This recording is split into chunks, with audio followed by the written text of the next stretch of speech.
আমি যে পোস্টারটা বানাচ্ছি সেটার থিম হলো ওয়ার্ল্ড ডে। তো আমি বলতে চাই আজকে আজকে তো 5 জুন না, আজকে 4 জুন বিশ্ব পরিবেশ দিবস কালকে। তো কালকে বিশ্ব পরিবেশ দিবস, তো সেই জন্য আমি ওর উপরে কিছু বক্তব্য বলতে চাই। আজকে আমরা দেখছি চারিদিকে গরম বাড়ছে, গ্লোবাল ওয়ার্মিং বাড়ছে, জল খরা হচ্ছে। এই আগে এত কিছু ছিল না। আমরা আজ থেকে বেশি না 20 বছর পিছনে গেলেই এত গরম ছিল না, না এত কিছু হতো। এখন আমরা কি করছি, পরিবেশ থেকে সবকিছু পাচ্ছি, খাবার পাচ্ছি, নিজের জীবনযাপনের জন্য জ্বালানি পাচ্ছি, সবকিছু পরিবেশ থেকে পাচ্ছি। কিন্তু আমরা পরিবেশে কি দিচ্ছি? খালি অত্যাচার।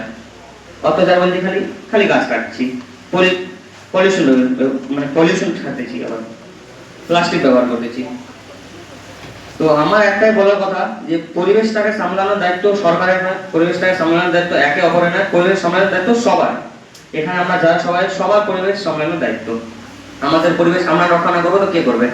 কারণ পরিবেশ যদি একবার অসুস্থ হয়ে যায় তো আমাদের কেউ বাঁচাতে আসবে না, এটা হলো কথা। আর পরিবেশকে বাঁচাতে পারলে আমরা কি কি করতে পারি?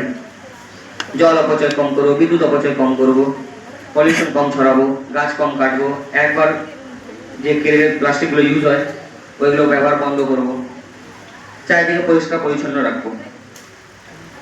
এবং এই সব কিছু আমার এই থিমে লেখা আছে, জল বাঁচাবো, গাছ লাগাবো। আর আমি যা বলতে চাই কি, যদি পরিবেশকে বাঁচাতে তাহলে প্রত্যেকটা মানুষকে নিজের জীবনে প্রত্যেক বছরই একবার করে একটা করে গাছ লাগানো দরকার। আর খালি লাগানো না, ওটাকে পোষণ পালন করে বড় করাও দরকার। Thank you.